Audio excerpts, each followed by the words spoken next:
사도신경으로 우리의 신앙을 고백하며 새벽 예배를 하나님께 올려드리겠습니다. 전능하사 천지를 만드신 하나님 아버지를 내가 믿사오며 그 외아들 우리 주 예수 그리스도를 믿사오니 이는 성령으로 잉태하사 동정녀 마리아에게 나시고 본디오 빌라도에게 고난을 받으사 십자가에 못 박혀 죽으시고 장사한 지 사흘 만에 죽은 자 가운데서 다시 살아나시며 하늘에 오르사 전능하신 하나님 우편에 앉아 계시다가 저리로서 산자와 죽은 자를 심판하러 오시리라. 성령을 믿사오며 거룩한 공회와 성도가 서로 교통하는 것과 죄를 사하여 주시는 것과 몸이 다시 사는 것과 영원히 사는 것을 믿사옵나이다. 아멘.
오늘 우리에게 주신 하나님의 말씀은 시편 7편 1절에서 17절 말씀입니다. 여호와 내 하나님이여, 내가 주께 피하오니 나를 쫓아오는 모든 자들에게서 나를 구원하여 내소서. 건져낼 자가 없으면 그들이 사자같이 나를 찢고 뜯을까 하나이다. 여호와 내 하나님이여, 내가 이런 일을 행하였거나 내 손에 죄악이 있거나 화친한 자를 악으로 갚았거나 내 대적에게서 까닭없이 빼앗았거든. 원수가 나의 영혼을 쫓아 잡아 내 생명을 땅에 짓밟게 하고 내 영광을 먼지 속에 살게 하소서. 여호와여, 진노로 일어나사 내 대적들의 노를 막으시며 나를 위하여 깨소서. 주께서 심판을 명령하셨나이다. 민족들의 모임이 주를 두르게 하시고 그 위 높은 자리에 돌아오소서. 여호와께서 만민에게 심판을 행하시오니 여호와여, 나의 의와 나의 성실함을 따라 나를 심판하소서. 악인의 악을 끊고 의인을 세우소서. 의로우신 하나님이 사람의 마음과 양심을 감찰하시나이다. 나의 방패는 마음이 정직한 자를 구원하시는 하나님께 있도다. 하나님은 의로우신 재판장이시며 매일 분노하시는 하나님이시로다. 사람이 회개하지 아니하면 그가 그의 칼을 가시며 그의 활을 이미 당기어 예비하셨도다. 죽일 도구를 또한 예비하시며 그가 만든 화살은 불화살들이로다. 악인이 죄악을 낳으며 재앙을 베어 거짓을 낳았도다. 그가 웅덩이를 파 만들며 제가 만든 함정에 빠졌도다. 그의 재앙은 자기 머리로 돌아가고 그의 포악은 자기 정수리에 내리리로다. 내가 여호와께 그의 의를 따라 감사하며 지존하신 여호와의 이름을 찬양하리로다. 아멘. 기도하시겠습니다. 하나님 아버지, 저희를 이 새벽에 깨워주시고 주님 앞에 나와 예배드릴 수 있게 하심에 감사드립니다. 저희가 이 시간에 각자의 문제와 소원을 가지고 주님 앞에 나왔습니다. 누구한테도 말할 수 없는 기도 제목도 있습니다. 그 모든 것을 아버지가 되시는 주님께 내려놓습니다. 저희의 사정을 아시고 저희를 사랑하시는 주님, 오늘 말씀을 들으며 깨달음이 있게 하시고 기도하는 중에 주님의 사랑한다 말씀하시는 그 음성을 듣게 하여 주시옵소서. 예수님의 이름으로 기도하였습니다. 아멘. 할렐루야. 이 새벽에 나오신 성도님들께 하나님의 사랑과 은총이 가득하시길 소망합니다. 오늘 말씀을 통해 하나님의 음성을 듣고 그 음성에 순종하는 저와 성도님들 되시길 소망합니다. 오늘 설교 제목은 나를 구원하여 내소서입니다. 오늘은 참으로 특별한 날입니다. 우리는 7이라는 숫자를 좋아합니다. 서양에서도 럭키 세븐이라고 말할 정도로 좋아합니다. 오늘이 7월 7일이라 참 좋은데 오늘 본문 말씀도 시편 7편입니다. 뭔가 기분이 참 좋습니다. 하나님께서 이 자리에 나오신 성도님들께 좋은 일 베풀어 주시길 간절히 소망합니다. 오늘 본문인 시편 7편은 아주 특별한 독특한 시편입니다. 7편 위에 있는 표제를 보시면 다윗의 시가연 베냐민인 구시의 말을 따라 여호와께 드린 노래라고 써 있습니다. 시가연이라는 말은 그 의미가 불확실합니다. 여러 가설이 있지만 주류 학자들에 의하면 시가연은 방황하다, 비틀거리다 등의 뜻을 갖는 동사 쏴가에서 유래한 단어로 봅니다. 따라서 쏴가에서 시가연의 기원을 찾으면 그 뜻은 심한 정신적 충격에 의하여 비틀거리는 마음의 상태를 노래한 슬픔의 노래라고 볼 수 있습니다. 시가연 뒤의 설명인 베냐민인 구시의 말을 따라 여호와께 드린 노래에서 다윗의 마음이 비틀거릴 정도로 아팠던 이유가 베냐민인 구시 때문이라는 것을 알 수 있습니다. 베냐민인 구시가 누구인지에 대한 설명도 명확하지 않습니다.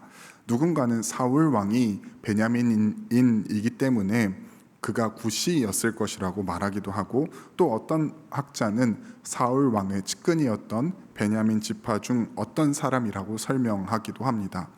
또 어떤 사람은 구스, 지금의 에디오피아에서 베냐민 지파로 귀화한 이방인이었을 것이라고 추정하기도 합니다. 구시가 누구인지는 잘 모르겠지만 그가 누구인가 보다 우리가 더 집중해서 봐야 할 것은 그가 다윗의 마음을 괴롭게 했다는 것입니다. 그는 다윗에 대한 유언 비어를 퍼뜨리면서 다윗의 마음을 번민하게 만들며 괴롭게 만듭니다. 그에 대한 다윗의 한숨과 답답함이 바로 오늘 시편 7편에 잘 나와 있습니다. 다윗이 자신에 대한 유언비어를 퍼뜨리는 구시의 말에 제일 먼저 했던 것은 하나님 앞에 자신의 결백함을 드러내는 것이었습니다. 1절부터 5절은 이렇게 말합니다. 여호와 내 하나님이여, 내가 주께 피하오니 나를 쫓아오는 모든 자들에게서 나를 구원하여 내소서. 건져낼 자가 없으면 그들이 사자같이 나를 찢고 뜯을까 하나이다. 여호와 내 하나님이여, 내가 이런 일을 행하였거나 내 손에 죄악이 있거나 화친한 자를 악으로 갚았거나 내 대적에게서 까닭없이 빼앗았거든 원수가 나의 영혼을 쫓아 잡아 내 생명을 땅에 짓밟게 하고 내 영광을 먼지 속에 살게 하소서. 요즘 말로 정리하자면 이렇게 말을 하고 있는 겁니다. 하나님, 저 좀 살려주세요. 하나님께서 저를 살려주시지 않으면 저는 살 수가 없습니다. 저들이 말하는 것처럼 제가 잘못을 행했다면 저들이 저를 잡아서 죽이거나 제 명예를 더럽혀도 그냥 받아들일게요. 그런데 하나님, 저 진짜 그런 잘못 안 했어요 하고 말하는 겁니다. 다윗의 비통함, 비참함이 느껴지십니까? 만약에 느껴지지 않는다면 제 연기가 부족했던 것 같습니다. 그런데 다윗은 진짜로 이렇게 말하며 억울에 미칠 지경이었을 것입니다. 자신이 하지도 않는 행동, 먹지도 않은 마음, 입 밖으로 꺼내지도 않았던 말을 했다고 거짓으로 자신에 대해 말하고 다니니 말입니다. 우리도 인간관계 속에 누군가 유언비어를 퍼뜨려 고통 중에 있는 경우도 있습니다. 누군가가 나를 질투해서 혹은 경쟁업체가 나를 이기려고 여러 불이한 방법을 쓰기도 합니다. 내가 열심히 만들어 준비한 프로젝트인데 누군가가 그 공을 가로채기도 합니다. 이럴 때 아무리 말을 해도 누구도 알아주지도 않고 그 누구도 이 문제를 해결해 주지도 않을 때 우리는 답답함과 억울함, 그리고 나를 믿어주는 사람이 없다는 사실에 대한 비참함을 느끼기도 합니다. 다윗도 구시의 거짓 참소로 인해 괴로움을 당합니다. 그래서 그는 하나님 앞에 자신의 억울함을 토로하며 간청합니다. 우리가 여기서 주목해서 봐야 할 점은 다윗이 억울함을 토로하며 간청하는 대상이 바로 하나님이라는 사실입니다. 다윗은 자신의 힘으로 억울함을 해결하려고 하지 않았고 친구를 찾아가 부탁하지도 않았으며 억울함을 가진 채 가만히 앉아있지도 않습니다. 그는 하나님 앞에 나와 간청합니다. 우리도 다윗처럼 억울한 일을 당할 때 다른 것을 의지하는 것이 아니라 하나님을 의지하고 그 앞에 나아가길 소망합니다. 하나님은 우리가 나오길 기다리고 계시며 우리의 작은 신음에도 반응하시는 하나님이십니다. 우리가 누구에게도 말하지 못하는 이 비참한 심정을 주님 앞에 쏟아놓을 때 주님은 우리의 마음을 위로하시며 안아주실 것입니다. 많은 사람들이 자꾸 다른 것으로 하나님을 대체하려고 합니다. 그들이 가진 그 얼마 되지 않는 힘으로 혹은 돈으로 그 문제를 해결하려고 합니다. 그리고 그것이 가능할 것이라고 생각합니다.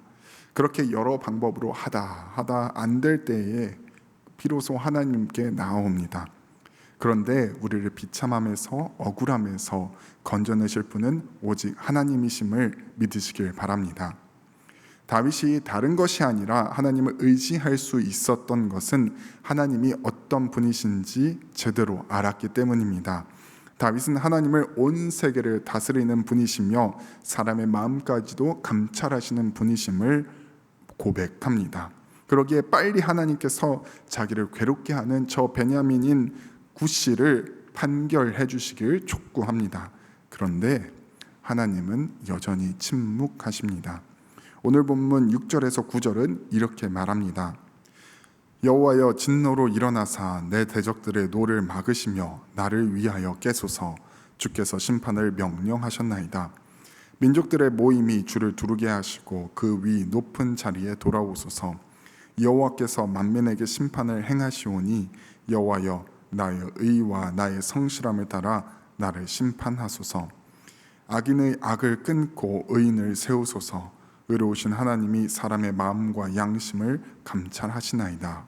다윗은 얼마나 답답하고 급했는지 전능하신 하나님께 일어나시고 막으시며 깨시라고 간청하고 있습니다. 또한 그 심판의 자리로 돌아오셔서 저 악인을 처벌해달라고 말하고 있습니다. 우리는 어려운 일을 만나 기도할 때 하나님께서 빨리 나의 기도를 들어주셔서 문제가 해결되길 원합니다. 아팠던 몸이 빨리 건강해지길 원하며 재정의 문제가 해결되길 원하고 자녀들이 학업을 할 때도 지혜가 충만하여서 좋은 성적을 거두길 원합니다. 또한 관계가 회복되고 들어와도 복을 받고 나가도 복을 받길 원합니다. 그런데 정말 답답한 것은 우리가 하나님을 진짜로 필요로 할 때 하나님은 잠잠하신 것 같다는 점입니다. 이것이 정말 사람을 괴롭게 합니다. 하나님이 계신 것을 분명히 아는데, 하나님께서 그걸 해결하실 능력이 있는 것도 아는데, 그리고 나를 사랑하시는 것도 정말 잘 아는데 나의 기도에 응답하시지 않을 때 우리는 답답함을 느낍니다. 그런데 우리가 생각한 때에 우리가 생각한 방법으로 하나님께서 일하시기를 원한다면 그 마음에 대해 다시 한번 생각해 봐야 합니다. 만약 하나님께서 우리의 필요를 따라 움직이시는 분이시라면 그분은 더 이상 하나님이 아니라 우리의 능력 있는 종에 불과합니다. 하나님이 하나님 되심은 우리 마음대로 일이 풀리지 않을 때 있습니다. 우리 생각처럼 일이 풀리지 않을 때 우리는 내가 하나님을 부리려고 했던 그 욕심을 내려놓고 하나님 앞에 겸손하게 나가야 합니다. 우리 마음대로 부릴 수 있는 능력 있는 종이 아닌 우리가 믿고 의지하고 따라갈 수 있는 하나님을 섬기는 저와 성도님들 되시길 간절히 소망합니다. 이런 마음 자세로 하나님 앞에 나아갔던 자가 바로 다윗입니다. 다윗은 지금 당장 움직이시지 않는 하나님이 답답하지만 하나님께서 가만히 계시는 분이 아니라는 그 사실을 고백합니다. 11절에서 13절은 이렇게 고백합니다. 하나님은 의로우신 재판장이시며 매일 분노하시는 하나님이시로다. 사람이 회개하지 아니하면 그가 그의 칼을 가시며 그의 활을 이미 당기어 예비하셨도다. 죽일 도구를 또한 예비하시며 그가 만든 화살은 불화살들이로다. 하나님은 지금 침묵하시고 심지어 주무시는 것 같아 보이지만 실제로는 분노를 참고 계신다고 다윗은 말합니다. 지금 당장이라도 칼을 휘두르실 수도 있고 불화살을 쏘실 수도 있지만 그 분노를 참으시고 그 재판을 유예하신다고 다윗은 말하고 있습니다.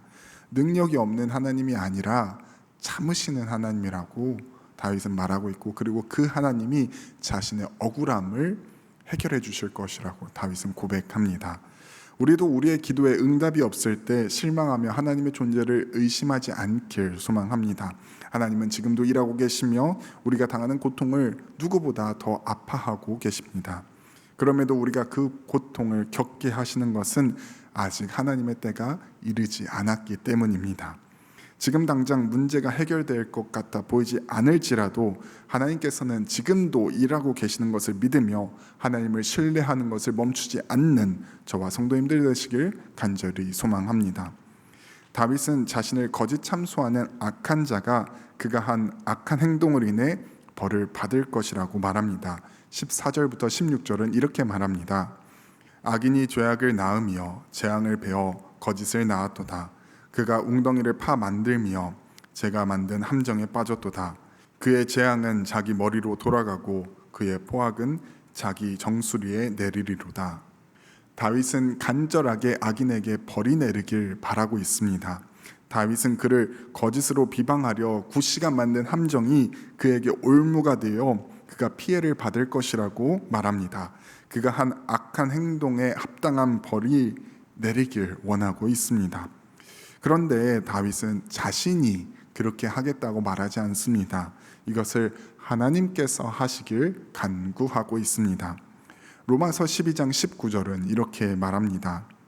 내 사랑하는 자들아, 너희가 친히 원수를 갚지 말고 하나님의 진노하심을 맡기라. 기록되었을 때 원수 갚는 것이 내게 있으니 내가 갚으리라고 주께서 말씀하시니라. 그는 원수 갚는 것을 하나님께 맡깁니다. 다윗은 억울하지만 자기 손에 원수의 피를 묻히지 않고 오직 심판자이시며 그를 돌보실 하나님께 맡길 것을 말합니다. 그리고 하나님께서 자신의 억울함을 풀어주실 것이라고 말합니다. 살다 보면 우리를 억울하게 만든 사람에게 복수하고 싶은 생각이 들기도 합니다. 요즘 드라마를 보면 복수하는 장면들이 참 많이 나옵니다. 최근에 방영한 김부장이라는 드라마에서는 주인공인 소지섭 씨가 자기 딸을 납치한 악한 사람들을 찾아가서 무자비하게 복수합니다. 시청자들도 이 모습에 공감했는지 2화만에 시청률이 무려 15%를 넘겼습니다. 이처럼 세상에 말하는 복수는 통쾌합니다. 그리고 짜릿합니다. 내가 당한 만큼 갚아줘야지, 혹은 내가 당한 것 그 이상을 갚아줘야지 마음이 풀리는 것 같습니다. 그런데 성경에서는 이 복수를 하나님께 맡기라고 말합니다. 신약에서는 심지어 그 원수를 사랑하라고 말합니다. 이런 하나님께 이렇게 말하고 싶은 생각이 듭니다. 하나님, 제가 직접 복수할 테니 저에게 힘을 주세요. 제가 할게요.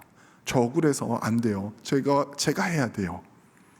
그런데 하나님은 그렇게 하는 것을 허락하지 않으십니다. 우리가 복수하느라 마음이 다치는 것을 원하지 않으십니다. 직접 복수를 하고 싶은 우리에게 하나님은 내 억울함을 안다. 얼마나 화가 나는지 잘 안다. 그런데 그것을 나에게 맡기고 너는 내 손에 피를 묻히지 말아라 하고 말씀하십니다. 우리가 하는 복수는 또 다른 복수를 낳을 것입니다. 그런데 하나님께서 하시는 복수는 회복을 낳고 화합을 이룰 것입니다. 우리가 하나님께 우리의 억울함을 내어드렸다면 그 억울함을 회복하는 방법도 하나님께 맡기길 소망합니다. 다윗은 시가연, 즉 마음이 쓰라려 비틀거리며 쓴 시를 이렇게 마무리합니다. 17절입니다. 내가 여호와께 그의 의를 따라 감사하며 지존하신 여호와의 이름을 찬양하리로다. 무엇이 해결됐습니까? 아무것도 해결되지 않았습니다. 그럼에도 다윗은 하나님께 감사합니다. 왜냐하면 의로운 재판장이신 하나님께서 때가 이르면 억울한 자신의 눈물을 닦아주시며 원수의 목전에서 상 베풀어 주실 것을 믿기 때문입니다.